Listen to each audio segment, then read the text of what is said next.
welcome to the Global Art Café podcast. And we're doing a little promo session here today with Lara Cornell, who will be coming to visit with us later in April of 2022 to talk about what she's up to as an artist, author, and business strategist here in the Twin Cities of Minnesota. We're so glad to have you.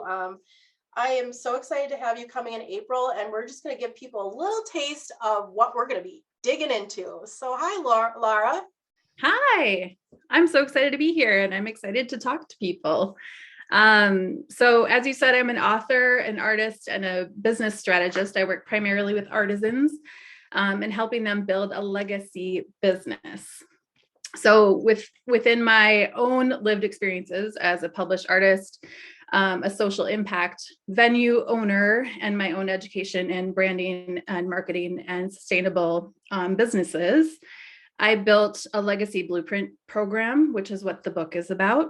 And it helps step by step walk artisans through how to build a business that not only is financially viable for them, because one of the problems with artists is we're all bleeding hearts and we give away everything for free, but it's hard to have a business when you're giving everything away.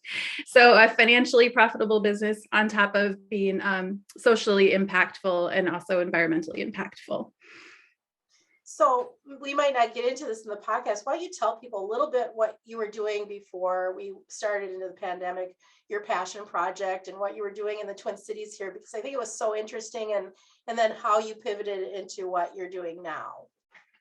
Yeah. So, first things first, I started into a full-blown art business while I was also working for part-time. No, that's not true. Full-time and then part-time in the international travel business. So my own art business was a lot of my own passion. And then growing up with a bunch of artisans, it was a skill set that I wanted to lean a little bit more into. And my own business actually got really big, really fast for an art business, but it was not, for me, it wasn't emotionally sustainable because I was doing all of the things all of the time. And I had I call it a patchwork quilt business. I had all of the pieces going at the same time, and it burnt me out. So I had to really reevaluate what my business was. And then that turned into a passion of helping other artisans kind of reframe their businesses and help them build something that it actually is something they can do long-term. So, when I was burnt out, I did what all people do, and I bought a venue. So I started a venue in Uptown Minneapolis called Anahata Collaborative. Its give back was to help artists and artisans build their businesses. So there was some coaching in there. I had volunteer, accountants and copywriters and things like that would come in and work with the artists. But on top of that, we also had to rent out the venue at the same time. So we rented it to arts organizations and nonprofits on top of weddings. But doing that in the role of an event planner now, I also got to make bigger choices for my business, which was awesome. So I got to select vendors. So I picked primarily women-owned businesses, very small, family, privately owned, independently owned, I should say. And on top of that, food vendors were always farm to table. I tried to make it as organic and holistic as possible. So it really kind of made this really beautiful ecosystem of working with these other businesses within Minneapolis that weren't necessarily artists, but were kind of in the slow living pace of life anyways. And that really developed into kind of a movement within Anahata Collaborative. But then COVID happened, and having a venue just wasn't financially sustainable anymore. So what happened is it shifted into writing, how can I reach more people, right? So writing a book, coaching programs that are more in-depth than they were at the collaborative, and more one-on-one time with clients to really look at their businesses and how they can build something that's impactful and meaningful and get to do something that they love. Mm-hmm. I think that, seems obvious that resonates with a lot of people, especially creatives and artists.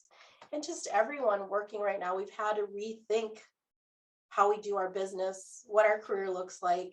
So what's the next step for you? What's happening now that you've, had to close the doors there, like so many businesses? what's the next big thing? What are you working on now, and what we're going to get into? I mean, I'm working on all of the things as usual, but That's a true I'm creative right there. yeah. I'm always coaching. That's one of my favorite things to do through this Legacy Blueprint program, and beyond. So helping artisans really step into a business owner role, like a CEO, and making the decisions as to how they want to run their ship, because the traditional business models are just kind of a thing of the past now. There's more creativity, there's more exploration, there's more meaning behind business models than there ever was before. And on top of that, I'm also studying more sustainable business development, sustainable design, impact-based businesses, a little deeper dive now that it's become more in the forefront since COVID, through, University of London, IES in Madrid, and the University of Copenhagen has a lot of great programs too, and MCAD, of course. I was going to say, are you at MCAD? We should mention them. I am at MCAD. Yeah. I want to give them a shout. Yep. And then working on book number 2 coming this fall. We'll talk about book number 1, right? And that's yes, we'll talk about book number 1. Maker's Mark, and just give us a little teaser here, and then we'll wrap it up. And if you want to hear more about what Lara is up to and building a legacy with your business, be sure to tune in and earmark the date. I will put it on the video for you to catch and in the show notes, and hope to see you back here. But let's give them a little bit about Maker's Mark, what they can expect. And I think you've got a free download for them if you contact us. I do. So Maker's Mark came out almost a year ago now. I should have a party. It'll be a year in April. So the book itself it's a framework or a blueprint or a step-by-step on how to build your own legacy business. Because as a business strategist, I can give people strategies, but I can't give them templates. Otherwise, it's not authentic to them. So some of it is a lot of discovery, a lot of creative writing, and thinking about who you are as a person and what you really want to bring into the world. But it's a step-by-step to help you build that blueprint. And yeah, so the book came out last April. It was literally an international bestseller within 12 hours, which I'm super excited about. So you can get it on Amazon, or I'm willing to give everybody in the state of sustainability. I would love to give everybody a free download, so that they don't have to have a printed book. But if you want a printed book, you can get one of those too. But the free download we will offer at the event. Yeah. Yes, definitely. Well, it's been a pleasure talking to you, and I look forward to diving deeper into building a legacy in our business, especially for creatives. I think the big thing is, the patchwork quilt. Yeah, we all have that. And I know in my career, everybody says, well, you can't do everything, but we want to try. I don't know if it's a woman thing or a creative thing, whatever it is, we certainly do try. And, nobody's going to tell us to do just one thing. That's just never going to happen, right? Like, shh. No. And it's always changing. So that's the kind of resources we bring to Global Art Café. So come back and hear from expert Lara Cornell talking about her legacy and her book, Maker's Mark, in April. This is just a teaser. So we'll see you soon. Catch us live on YouTube talking or on my podcast. Look forward to meeting you there.